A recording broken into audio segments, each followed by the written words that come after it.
भगवान बुद्ध की वाणी धम्मपद की गाथा वक नंबर 8 गाथा नंबर 2। आइए सुनते हैं बुद्ध की ये गाथा और उसके गहरे अर्थ जानने का एक सामूहिक प्रयास। 26 पेज नंबर वक 8 गाथा 2। स्टार्ट करो। हाँ जी। एक गाथा पद श्रेष्ठ है। दारूचिरिय थैर की कथा स्थान वेणुवन।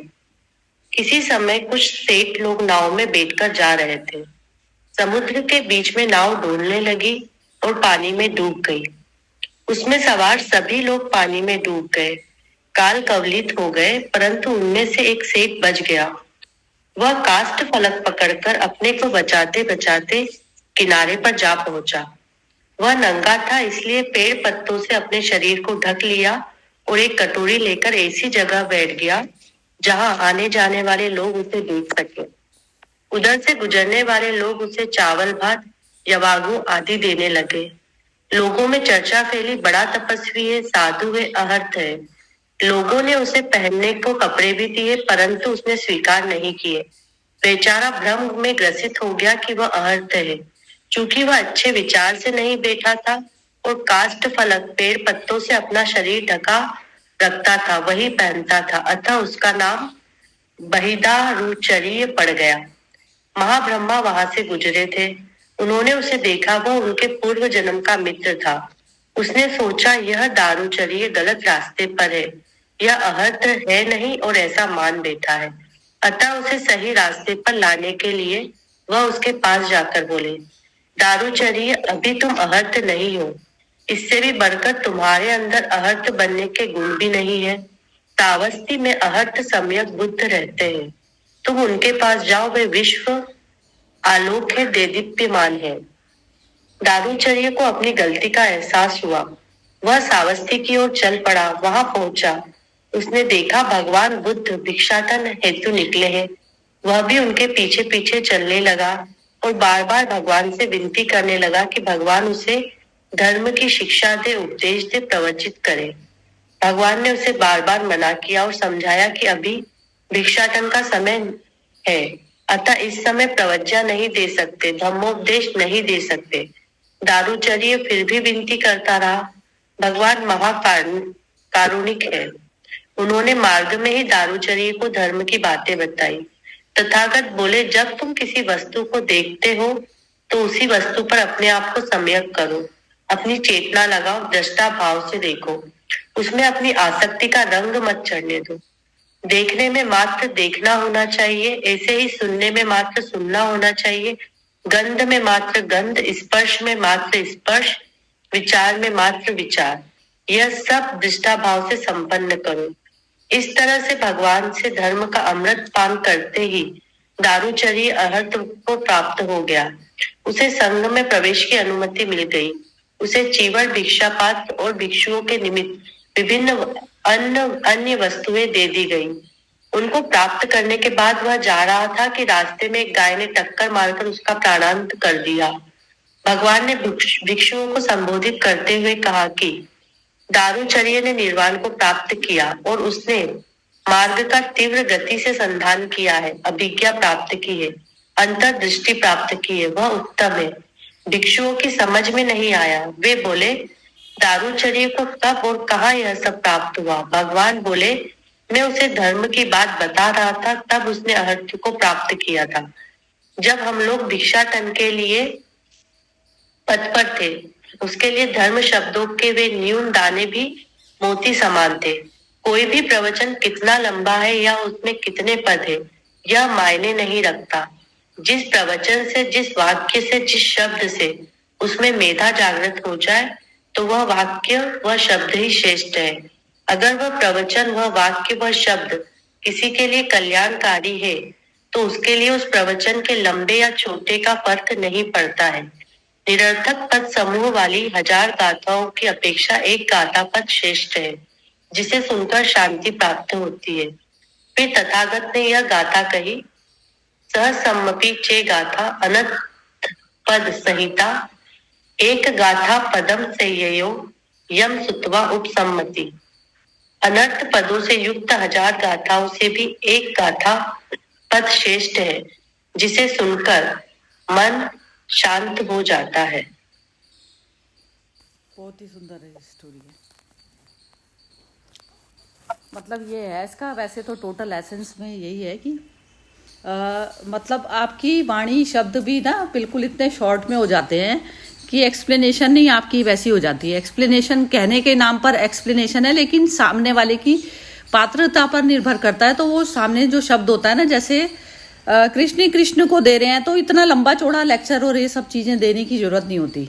यदि सामने पात्रता हमारी पूरी तरह से खाली पात्र में आया है ना, वो बिल्कुल शून्य वाली लेवल पर वो खुद ही आया था, तो उसके लिए 2 शब्द भी काम कर गए। तो ये अवस्था तो बहुत ऊंची अवस्था है, तो बहुत ही बढ़िया। हाँ जी, नीलम जी आप ही बताइए, इसकी शॉर्ट स्टोरी भी बताओ और क्या इसका मर्म समझे।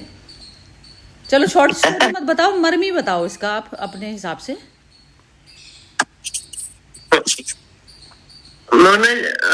सॉरी, कहाँ हूँ मैं? एक मिनट दीजिए जरा। चलो कोई बात नहीं, आप 1 मिनट लीजिए, मैं मोना से पूछती हूँ इतनी देर। मोना आप बताओ।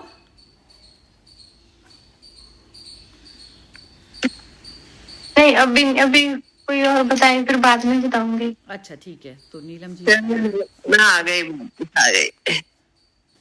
इसका शॉर्ट स्टोरी तो ये है, सबने सुन ली होगी, मोना जी ने स्टोरी रहने दो, आप स्टोरी रहने दो, क्योंकि सभी तीनों ही थे। ठीक है, मोना जी ने सुन ली। हाँ सुनी है, स्टार्टिंग से थी ये। अच्छा ठीक है। इसका सार ये है कि आप को ज्ञान प्राप्त करने के लिए भगवान के पास जो अपना आपका जो ज्ञान चक्षु खुलने के लिए कोई लंबे बहुत मेहनत की जरूरत नहीं है, बहुत लंबे लेक्चर की जरूरत नहीं है, आपको बहुत बड़े पुस्तकें पढ़ने की जरूरत नहीं है। सिर्फ आपको लाइफ को साक्षी भाव से देखना है। उन्होंने कहा ना, जो आप देख रहे हो तो सिर्फ देख रहे हो, उसमें आसक्ति नहीं डाल रहे हो, उस वस्तु में, उस मटेरियल में। जब सूंघ रहे हो तो आसक्ति नहीं डाल रहे हो, जब चख रहे हो तो आसक्ति नहीं डाल रहे हो। सिर्फ आप साक्षी भाव अपना रखिए और संसार को एक मूवी की तरह आप ऊपर से बैठ के देखेंगे, अपने से अलग करके। शरीर और आत्मा को जब अलग करके देखेंगे, ये मेरा शरीर देख रहा है, मैं नहीं देख रहा हूँ। मैं और अगर मैं कुछ कर भी रहा हूँ तो वो मेरे से निमित्त मात्र हो रहा है। तो ज्ञान की प्राप्ति के लिए, ज्ञान चक्षु खुलने के लिए, एक माचिस की स्ट्राइक की तरह 1 मिनट में भी ज्ञान आपको मिल जाता है और ज्ञान चक्षु खुल जाते हैं। उसके लिए लंबे चौड़े भाषणों की जरूरत नहीं है। मेन सार यही है, बार किसी भी शब्दों में बोल दीजिए, मेन सार यही है कि आप माचिस की तीली जलाओ और आपको ज्ञान मिल जाएगा। अगर आप उसके पात्र हैं, आप सुपात्र हैं, आपका अपना घड़ा खाली है, अपने घड़ा खाली है तो जल्दी भरेगा। अगर उसमें पहले से संसार का निरर्थक बातें भरी पड़ी हैं तो पहले उनको निकालने के बाद आपको ज्ञान मिलेगा। सुपात्र के लिए 1 मिनट का समय में भी ज्ञान प्राप्त हो जाता है। यही सार है। जय श्री कृष्ण। ये ना सुपात्रता में भी आया ही तब था, ये जो इसके साथ जो एक्सीडेंट हुआ ना, ये तो जैसे ये वाले ना पहले प्रयोग कराया करते थे, ये जो सूफी संत वगैरह होते थे ना, तो ऐसा एक वो था कि जैसे एक नदी में एक शिष्य को वो करा कि तू जा उसमें डुबकी मारने। तो वो जो गुरु था, गुरु ने ना उसका पूरा जो है ना वो नीचे गर्दन ही दबा दी उसके अंदर, जब तक उसके बिल्कुल प्राण निकलने के नहीं हो गए। तो वो उसने बोला कि ये क्या है, तुम तो मुझे मारने के लिए लेकर आए थे। तो जब वो हो गए तो उसने बोला, तुझे क्या चीज़ दिख रही थी जब तू बिल्कुल मरने का था, तो तुझे क्या चीज़ दिख रही थी। तो ये इंसिडेंट से ना ये निकल गया उससे, जो चैतन्य जो तत्व है ना, वो जैसे बॉडी जा रही है, सब कुछ जा रही है, तो वो देखने वाली दृष्टि ना, वो अनुभूति में उसके पहले ही आ गई, अनुभूति में पहले आ गई। लेकिन उसको पता नहीं था, ये चीज़ क्लियर नहीं होती ना, जैसे कोई बताता नहीं तो क्लियर नहीं होती हमें। तो उसकी वो जो चैतन्य है, जो बिल्कुल जो चेतन जो तत्व था, उसने शरीर को, घुटने को, घुटन को, इस तरीके की चीज़ों को देख रहा है वो। तो वो कौन ऐसा तत्व था जो ये सब चीज़ें देख रहा था?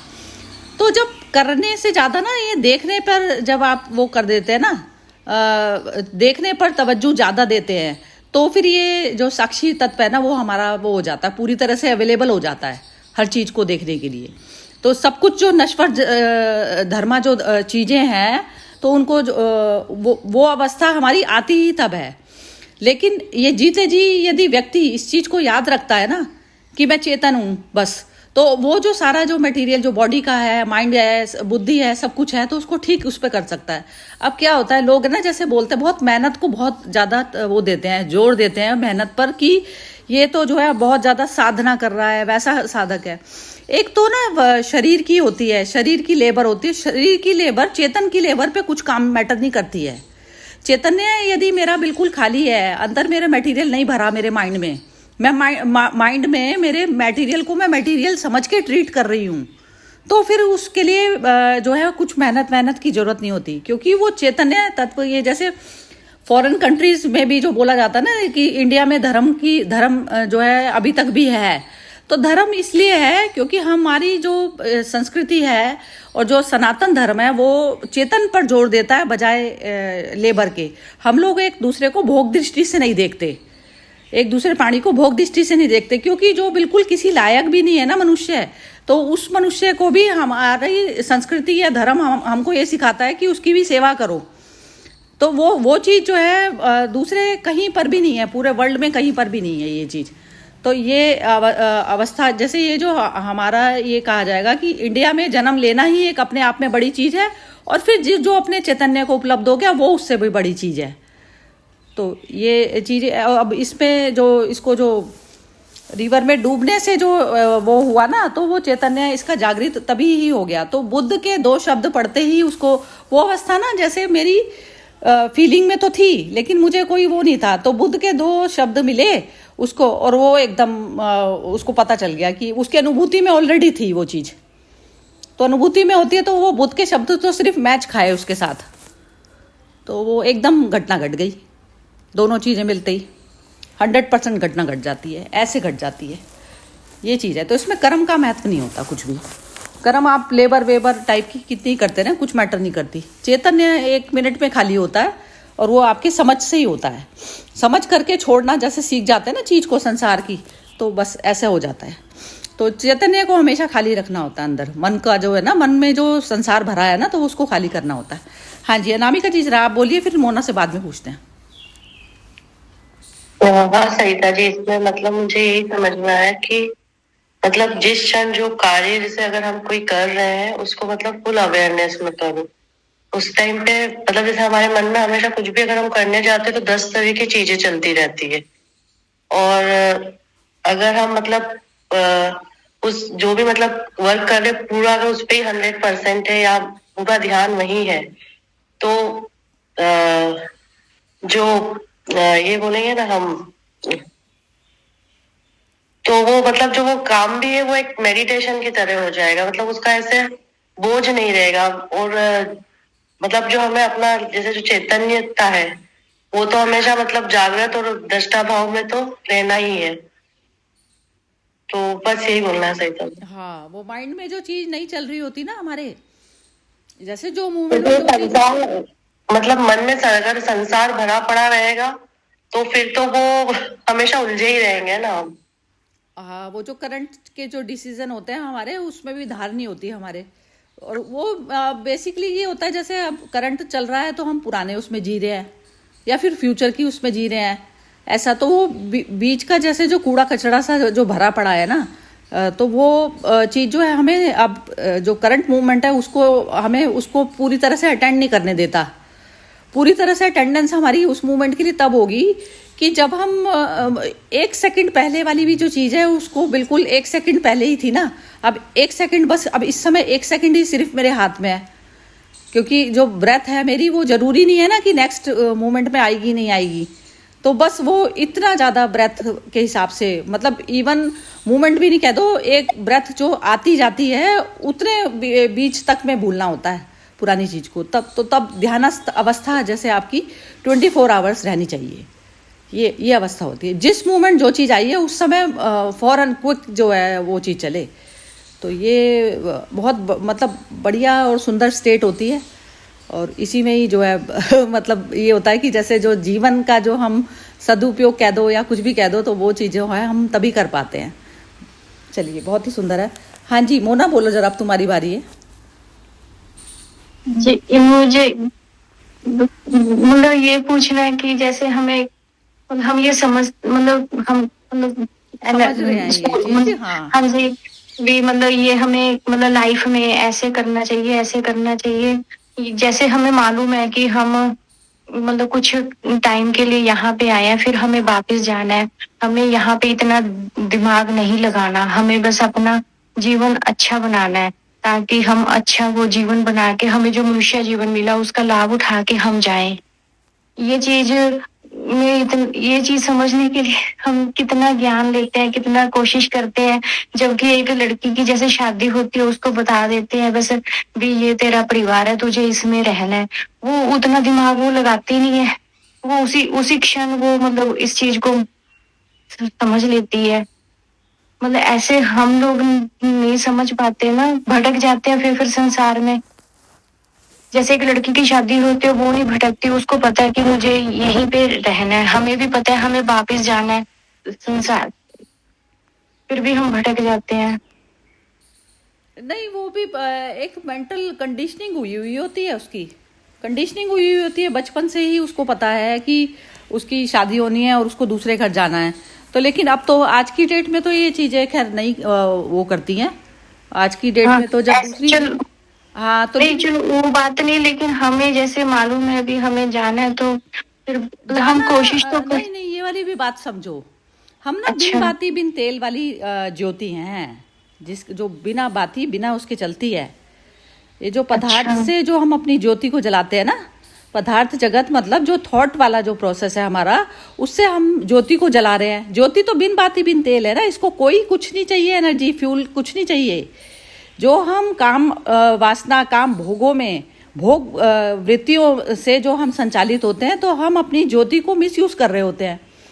जब ज्योति कहते हैं ना, भगवान ने बताया उसमें गीता में कि ये जो ज्योति है आपकी वो पूरी तरह से ऐसा वाला हो जाए जो दिए बिना हिलती हुई हो। तो पदार्थ से ज्योति, पदार्थ जगत का जो उसमें वासना का जो होता है वो धुआं होता है, हमारी प्योर ज्योति नहीं जलती। जो भोग करके हम जो करते हैं ना, जैसे हम दूसरे मनुष्य को या अपने आप स्वयं हम किसी के दूसरे ने हमारी बड़ाई की और उस कारण हम जो है कोई भी एक्ट कर रहे हैं, तो वो हमारा दूसरे ने हमारी ज्योति को जलाया है। ज्योति नहीं जलाया, दूसरा यूज कर रहा है हमारी ज्योति को, और ये हमें पता ही नहीं चलता। और दूसरा, जब हम किसी को अप्रिशिएट करके वैसे करके हम किसी से कुछ काम निकलवाना चाहते हैं, तो जो हमारी जो वासना, जो इस तरीके की जो इच्छाएं हैं ना, तो ये जो है दूसरे की ज्योति को जो यूज कर रही हैं। तो ये सारा कुछ जो खेल चल रहा है ये वासनाओं का चल रहा है ना। तो ये तो धुएं वाली ज्योतियां जल रही हैं, हमारी धुएं वाली जल रही हैं। हम भोग कर रहे हैं ना एक दूसरे का, और भोग भी वो समय भोग नहीं है, उसमें चालाकियां भरी हुई हैं अंदर से एक दूसरे के लिए। जब मैं अपने परम स्वरूप में रहती हूँ, तो फिर उसमें मैं हल्का सा भी जो एक्शन जो भी कुछ करती हूँ ना, तो वो मेरा प्योर एक्शन होता है। जैसे मैंने किसी को फ्रूट भी काट के खिलाया, तो उसमें मेरी ये भावना नहीं है कि मेरे को ये बाद में कुछ देगा, ये भी नहीं भावना। और दूसरा कि उसमें जैसे कि इसको ये चीज़ जो है मैं अपने बेटे को खिला रही हूँ, कि तो उसमें जो है ऐसा वाला है कि ये तो इसके अंदर जो है ये चीज़ पैदा करेगा, और ऐसे ही सडनली कोई और दूसरा आ जाता है तो मैं उसको वो चीज़ नहीं देती। तो वो सम्यक स्थिति में पहले मेरे को अपने आप में बैठना पड़ेगा ना। तो मेरे भाव, तो पहले अपनी ज्योति प्योर करनी पड़ेगी। जो धुएं से जलती है ना, हर वक्त धुएं से जलती है, तो उसमें बिना धुएं वाला जो है पहले मुझे आना पड़ेगा ना। हाँ जी। तो वो मैं यदि किसी, तब मेरा एक्ट प्योर होगा ना। पहले मेरे को अपने आप को प्योर करना है। बिल्कुल कैसे होंगी मैं प्योर? बिल्कुल बिना विचार के होंगी ना। विचार करा, विचार वो तो मतलब ज्ञान से, सत्संग से ही तो ये समझ ज्ञान आएगी। जो ये चीज की, तो अब मैं रोज में अभ्यास नहीं करूं इसका चीज का। अब इसमें अभ्यास पता कैसे किया जाता है? इसमें ऐसे किया जाता है कि जैसे सामने कोई अनवांटेड पर्सन आया, और आपके मन में विचार पैदा हुआ कि नहीं ये तो इसने तो मेरे को कल 2 बड़े खराब शब्द बोले थे, आप वहीं पर ही अभ्यास करो उसका कि नहीं ये जो है नहीं करना, मुझे ये चीज़ नहीं करनी, मैं तो प्योर ज्योति हूँ ना, तो फिर इसमें नहीं करना, मेरे को रिवेंज वाली अवस्था में नहीं आना। मेरे शब्द में भी वो चीज़ में मतलब शब्द में भी जो है वो पोलाइटनेस बनावटी नहीं, जो प्योर वाली जो होती है वो होनी चाहिए। बनावटीपन तो सारी दुनिया ही करती है, कोई डर से कर रहा है, कोई कैसे कर रहा है, कोई कैसे कर रहा है। अब हम डर में जीते हैं रिलेशनशिप में, तो उसमें डर वाली नहीं चीज़ होती। प्योर ज्योति में जब आप बैठेंगे तो आप 1 सेकंड में सामने वाले के शब्दों को भूल जाएंगे और अब उसके साथ में करंट में आप वैसा व्यवहार कर सकेंगे। बनावटी व्यवहार कुछ मैटर नहीं करता। बनावटीपन चालाकी जो है हमारे अपने साथ ही चालाकी है, वो किसी दूसरे के साथ नहीं। तो प्योर क्या करनी है हमें, अपनी ज्योति जो बिल्कुल बिना बाती बिन तेल के जो जलती है, बिल्कुल बिल्कुल तेज रोशनी की तरह हिलेगी नहीं ना, वो सारी संसार की चीज़ों से हिलेगी नहीं। कामना वासना बाहर की सिचुएशन कितनी हवा के झोंके आ जाए, कोई कैसा आ जाए, वो हिलेगी नहीं। तो वो अकंप ज्योति वो वहाँ तक जाना पड़ेगा मुझे। तो सबसे पहले तीर अपनी तरफ पे चलता है, जो साधना जो चीज़ है तीर वो अपने तरफ पर साधना करनी पड़ती है। साधक मतलब पहले अपने आप को सत्य में प्रतिष्ठित करे। तो जो तीर है हर वक्त अपने ऊपर चलाना है, फिर बाद में जो एक्शन करोगे तो तब ठीक एक्शन होगा। अब जरा इसको एक्सप्लेन करो मोना जरा, जो इसका मैं एक लाइन में बोलती हूँ जो मुझे समझ आया आपकी बातों का, कि हम सब उस जीवात्माएं उस परमात्मा का अंश हैं। तो हर व्यक्ति को हर सामने जो भी दृश्य आ रहा है, जो सामने व्यक्ति आ रहा है, उसको उस परमात्मा का अंश मानकर जब हम चलेंगे, अपने आप ही हमारे मन में प्योर भावनाएं आ जाए। अगर उस लाइन पे चलेंगे तो प्योर अपने आप ही ज्योति हमारी प्योर हो जाएगी। ये मैंने ये सोचा है। अब ठीक सोचा गलत सोचा मुझे। अब जैसे नीलम जी आप ही जवाब दीजिए जरा इस बात का, कि जैसे आपके आगे वो तो जो उसके लेवल पर आ गया कि सामने मैंने परमात्मा समझ के कर लिया उसको बिहेव। अब परमात्मा हम परमात्मा की तो कण कण में बात कर रहे हैं, जब हम उसको अपने जैसी जीवात्मा समझेंगे तब हाँ।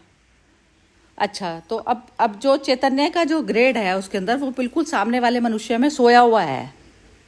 हाँ। चैतन्य का ग्रेड मतलब वो फिर भी कुछ ना कुछ बोलता ही चला जा रहा है। वो जैसे मोना ये फेस करती है रेगुलर लाइफ में, तो इस वजह से ये इसने क्वेश्चन पूछा।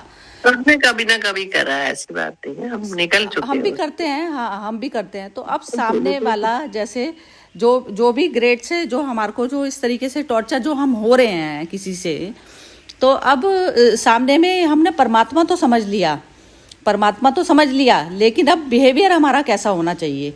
संतुलन में आकर पहले अपने माइंड को संतुलित अवस्था में करोगे ना, और सामने वाले की चैतन्य जो लेवल है, जो जिसका अभी सोया ही पड़ा है, वो अभी जागा ही नहीं है, तो उसको कैसे बिहेवियर करेंगे। नीलम जी आप ही बताइए जरा।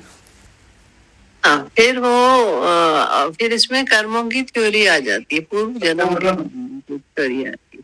हमारे सामने जो भी आता है वो किसी कारण से आता है, और वो हमारा अपना ही किया हुआ सामने आता है, ये मैं सोचती हूँ। अब अभी का नहीं, पूर्व जन्म का नहीं, इसको पूर्व जन्म का भी नहीं कह सकते। इसको ना जैसे ऐसा कह सकते हैं, जैसे ये प्रखर ज्योति टेस्ट मेरा ही है। हाँ, मैं यदि ऐसे एक्सप्लेन करेंगे कि कभी हमने किसी जन्म में ऐसा कुछ करा होगा, इसलिए अभी हमें फल इस समय हमारे सामने आ रहा। इस तरह से अगर सोचने की शक्ति धीरे धीरे आती है, ये सोचने की संयम और सम्यक भाव में रहने की शक्ति धीरे धीरे आती है, एकदम नहीं आती। पहले तो उस सिचुएशन से हटना होता है, फिर आप ठंडे दिमाग से सोच सकते हैं। नहीं तो आप ठंडे दिमाग से रिएक्ट नहीं करना, उस सिचुएशन में रिएक्ट नहीं।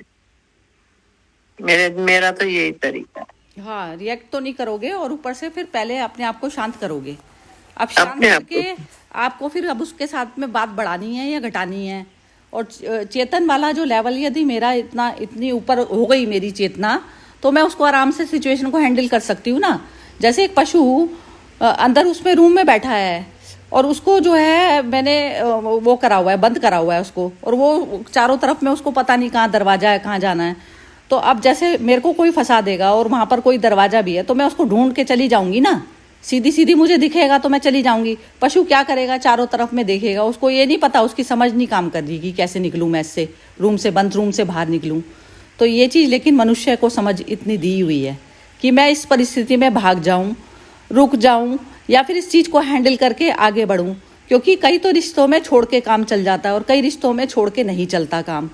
तो अब उसमें सिचुएशन का निस्वार्थ भाव से तो करना ही है एक्ट, लेकिन आप उस चीज़ से आप सबसे पहले अपनी कैद से बाहर निकलोगे ना, माइंड की, जो माइंड में जो बवाल आपके पैदा हो गया, जो विचारों में जो आप खुद जगड़ गए, तो वो चीज़ से पहले आपको निकलना है ना बाहर। तो ये चीज़ की समझ सिर्फ मनुष्य को दी हुई है, और मनुष्य को हर क्षण जो है इस चीज़ का इस्तेमाल करते हुए और प्रकाश की तरफ पर बढ़ना चाहिए, अंधेरे की तरफ पर नहीं। यही चीज़ का ये जो सुबह मॉर्निंग का जो ये जो ज्ञान है, ये प्रकाश की तरफ जाने का है। तो उसमें जो है अंधेरे वाली जो चीज़ें जो लोग अंधेरे में रहकर कर रहे हैं ना, तो अंधेरे में वो रह रहे हैं, उनकी अपनी यात्रा चल रही है। मेरी यात्रा प्रकाश की तरफ पर होनी है ना, तो बात वो होती है, संकल्प ये चीज़ करना पड़ता है। अब इसको जो है एक बार अनामिका से पूछते हैं, फिर हर्षा जी से पूछेंगे, उन्होंने अभी ज्वाइन किया। हाँ जी। ये रोज हमारी धुलाई हो रही है उसका, जिससे हाँ, हम यही चीज है, नीलम जी बहुत ज्यादा हेल्प करती है ये चीजें। पता नहीं क्या है कि जैसे रेगुलर में मतलब स्नान करते हैं, जैसे हाँ, हम बिल्कुल ठीक हमारी कह रही हैं। आत्मा भी स्नान करती है इस तरह। हमें हमें पहले खुद शांत होना है, खुद उसमें रहना, फिर हम सामने का थोड़ी सी मतलब देर के जुटा लिए सकते ना, हैं जैसे हिम्मत। कोई हाँ। वाद विवाद हो रहा है ना मोना, थोड़ी सी देर के लिए वहां से गायब हो जाओ। उसमें अपने आप को प्रूव नहीं करो कोई भी चीज के लिए, ये सॉल्यूशन होता है घर में। जो पारिवारिक जो चीजें होती हैं उसमें थोड़ी सी देर के लिए उसमें प्रूफ तो कभी करना ही नहीं चाहिए किसी भी चीज के लिए, क्योंकि साक्षी मात्र हूं मैं खुद स्वयं इस सब चीजों का। तो उसमें प्रूफ वाला तो मैटर ही नहीं होता, कौन गलत कौन सही। तो उस चीज से थोड़ी सी देर के लिए सिचुएशन से गायब हो जाओ, वहां से अपने माइंड को पहले पीस में लेके आओ कि मैं आत्मा हूँ, मेरे को मैं चैतन्य हूँ, बस ये ना बुद्धि हूँ, ना मैं मन हूँ, ना कुछ हूँ। हम बुद्धि से करते हैं एक्सप्लेनेशन, तो वहां पर हमें दिक्कत आती है, हम ना उस टाइम को खराब कर रहे होते हैं। बुद्धि कभी भी कहीं किसी निचोड़ पे नहीं लेके जाएगी, किसी भी उस पे फाइनल उस पे रिजल्ट पे नहीं लेके जाती है बुद्धि तो बार बार वो अपने आप को प्रूव कराती है कि मैं सही हमेशा। इस कारण हम उस पे कैद में जकड़े रहते हैं। हाँ जी, ये हर्षा जी से अनामिका बताएंगी। हाँ, पहले अनामिका आप बताइए, फिर हर्षा जी से पूछते हैं। बहुत सही था जी। जैसे अभी जैसे मोना की भी जो सिचुएशन चल रही है, मोना जी की भी, वो भी मेरे साथ होता रहता है। तो मतलब पहले तो बुद्धि से ही काम लेती हूँ मैं भी, फिर बाद में फिर थोड़ी देर बाद शांत हो जाती हूँ, फिर मैं खुद अपना सेल्फ रियलाइजेशन करती हूँ कि भाई अभी मैं बस हो गया, अभी गिव अप करो और छोड़ दो। मतलब नहीं समझ रहा सामने वाला तो क्या करेंगे सरिता जी। हाँ, मतलब जैसे ये है कि थोड़ी देर में आपने समझा तो उसको जितना जितना टाइम आप रिड्यूस करते जाएंगे ना, तो उतनी आपकी जो है समय बर्बाद कम होगा, मतलब ये है कहने का। हाँ, क्योंकि उस सिचुएशन में आपको लगेगा आप ठीक है, पर अगर जब आप शांति से सोचेंगे, हो सकता है आपसे थोड़ी सी लापरवाही हो, गलती नहीं हुई, लापरवाही हुई हो, आपको पता चलेगा। हाँ, बिल्कुल ठीक कह रही हैं, बिल्कुल। तो थोड़ी सी लापरवाही की वजह से आप उस जंजाल में फंस गए। हाँ। सही बोला नीलम जी। बिल्कुल ठीक कह रही है नीलम जी। बिल्कुल सही बोला मतलब वो बाद में कभी कभी मतलब मुझे भी मेरी गलती दिख जाती कि हाँ भाई मैं भी वहां गलत जा रही थी। हम केयरलेस हो जाते हैं, बहुत कूल हो जाते हैं, और फिर वो फंस जाते हैं उस चक्कर में। इसलिए करा हुआ होता है, करा धरा हमारा ही होता है सब। नहीं, इसलिए जो सुबह का सेशन होता है ना, तो इससे मतलब सच में बहुत वो मिलती है, हेल्प बहुत ज्यादा। अरे आप लोग तो कह ही रहे हो, मुझे मैं तो बहुत ज्यादा, मैं तो लगी ही इसी चक्कर में हूँ कि बिल्कुल भी एक सेकंड भी भूले ना, बस ये मेरा ध्यान है ये मॉर्निंग का। बिल्कुल जिंदगी जीने की हिम्मत आ जाती है सेशन से। बिल्कुल होती है। और फिर वो होता है ना, नए नए सबके भी विचार आचार विचार भी सुनने को मिलता है ना, तो सभी फेस तो देखो सभी करते हैं संसार की चीजों को। हाँ जी हर्षा जी, अब आप बोलिए, आपकी आवाज नहीं सुनी। मैं सुनाई देता है ना? हाँ बिल्कुल। हाँ, तो जो मैंने अभी समझा ना, इसका स्टोरी मैं पढ़ रही थी, तो जो आपने कहा ना कि आत्मस्थिति में रहकर सब चीज हम यदि करें, तो हमारे अंदर जो एक बेनिडिक्शन आ जाती है, एक भगवान की कृपा भी बरसती है कि हमारे जो संजोग है वो हमें वो स्थिति की तरफ ले जाती है। तो जैसे ये स्टोरी में था ना कि बुद्धा ने उसको कहा ना कि जो भी तू करता है तो एकदम सुजागी से कर। तो उसको जो डिस्कोर्स दिया 5 लाइन का, पर वो बहुत डीप था। तो ये सुनने वाला भी एकदम रिसेप्टिव था, तो उसको बुद्ध अरहंतशिप जो बोलते हैं, अरहत बन गए वो। तो हमारे लाइफ में भी हम लोग को जैसे मालूम होता है ना कि सुजागी में रहकर दर एक कदम उठाए हम लोग, तो हम लोग को कुछ न कुछ तो जैसे बोलते हैं ना कि राइट एक्शन की तरफ हम लोग जा सकते हैं। बट सुजागी की बहुत जरूरी होती है कि अवेयरनेस में रहो कि आप कौन है और क्या कर रहे हो। जैसे मोना जी का प्रश्न वो था ना, क्या प्रश्न था वो मुझे सुनना था उनका, जो मैं तभी ज्वाइन हुई। हाँ तो बोलो जरा मोना, बोलो थोड़ा सा बोल दो दोबारा। मेरा कौन सा प्रश्न था? तुमने पता नहीं, मैं तो भूल गई। इनको नीलम जी को पता होगा। बीच में मेरी कड़छी चलती रहती। नीलम जी बताएंगी। हाँ जी, क्या था मोना जी का क्वेश्चन? मोना जी का प्रश्न शायद यही था कि जब हम फंस जाते हैं संसार में ना, उलझ जाते हैं हम। जैसे एक लड़की आती है, उन्होंने कहा था लड़की आती है विवाह करके, तो उसमें रम जाती है उसी परिवार में, वही उसका भाई हो जाता है देवर, वही ननद उसकी बहन हो जाती है।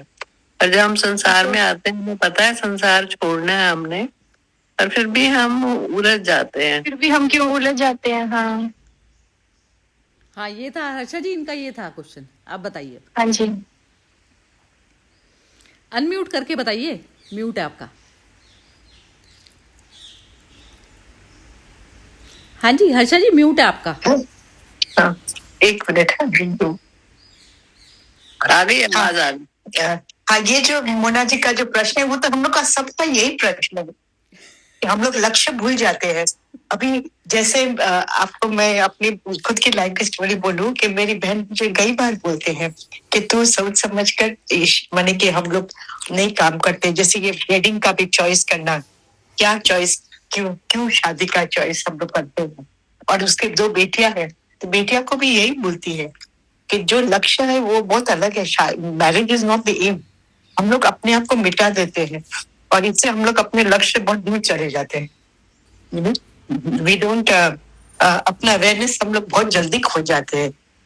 तो जो वो स्थिति जो होती है कि जब हम सुजागी में रहते हैं और मालूम है कि ये भी एक रोल है और we are soul playing the role, वो भी ध्यान रखे।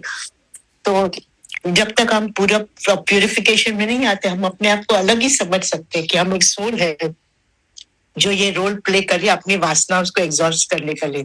इसका मेन मकसद तो वही है, क्रूड लैंग्वेज है, expiating a karma, so we have come to एक दूसरे के साथ हिसाब किताब हम चुकता करते हैं। बट वो अवेयरनेस में जिएंगे ना, तो हमारे जो, जैसे मेरी मम्मी बोलती थी कि हमें समझाती थी ड्रामा का, तो बोलते ड्रामा तो सच है ही है, पर हमारी स्थिति जो कैसे होती है तो वो उसको हम साधना तरीके ले सकते हैं।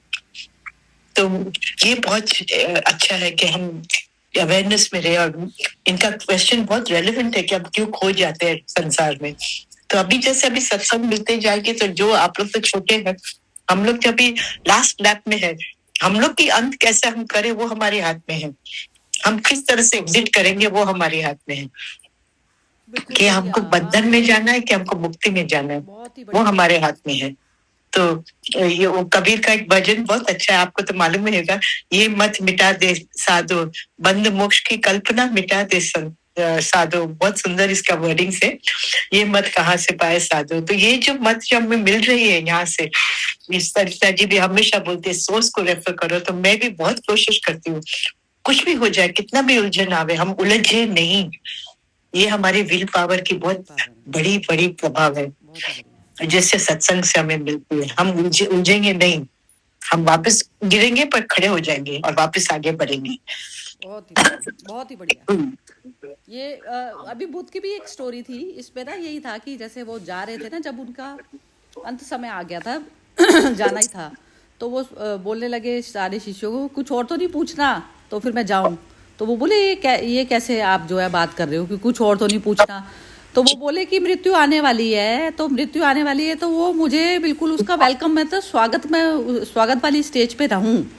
स्वागत वाली स्टेज पे ये कि जब मैं शरीर छोड़ चुका, फिर मैं मन पे भी, जब वो मन पर आएगी तो फिर मैं मन भी छोड़ चुका हूँगा पहले, उससे पहले, तो तब जो है मृत्यु का मैं स्वागत करके जो है उसको लूं। तो ये अवस्था जो है हमारी भी अपनी ऐसी होनी चाहिए कि जैसे जीवन तो है, लेकिन जीवन हमारे हाथ से छूटे उससे पहले हमने छोड़ दिया शरीर को, मतलब शरीर और मन को हमने पहले ही छोड़ दिया उससे पहले, तो वो निर्वाण की अवस्था होती है। तो वैसे तो हर क्षण ही ये अभ्यास हमारे को करना चाहिए, क्योंकि मृत्यु तो पता ही नहीं ना कब आनी है। तो अब उसमें हर क्षण ही, जब मैं कहती हूँ मैंने हर मोमेंट में इस समय मैंने पूरा कर दिया अपना, जब मेरे अंदर में कोई स्टेन ही नहीं बचा, तो मैं तो इस समय भी स्वागत है ना मेरे लिए। मैं कोई कंप्लेंट से भरी हुई नहीं हुई, कोई शिकायतों से भरी नहीं हुई, कोई इच्छाओं से नहीं भरी हुई, तो फिर मैं पहले ही स्वागत करे बैठी हूँ।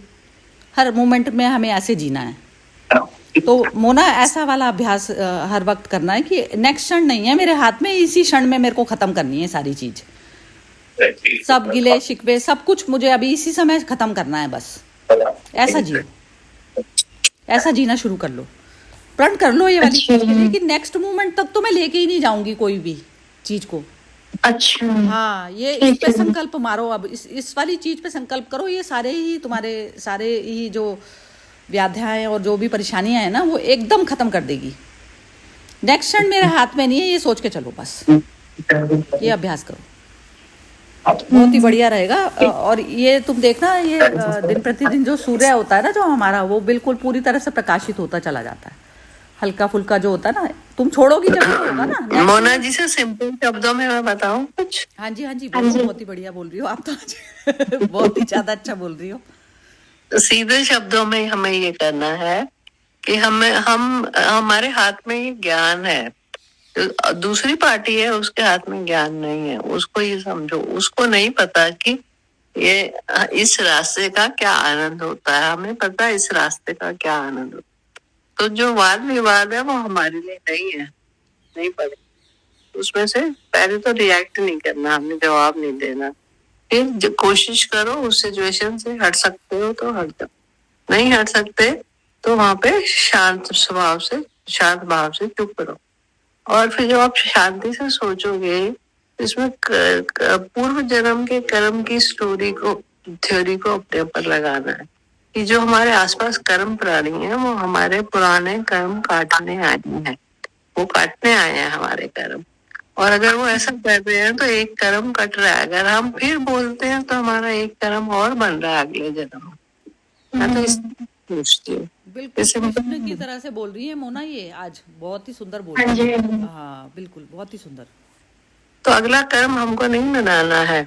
और फिर एक वो कॉमनली बहुत सारे व्हाट्सएप आते हैं, जिसको आप चेंज कर सकते हो चेंज कर लो, जिसको नहीं चेंज कर सकते उसको इग्नोर कर दो, जिसको बिल्कुल नहीं सहन हो सकता तो वहां से हट, उस रिलेशनशिप से हट जाओ। अगर हट सकते हो, एक पड़ोसन है दूर, 4 घर दूर रहती है, अगर वो परेशान कर रही है तो उसको मिलना, उसको ज्यादा घास देना छोड़, बात खत्म।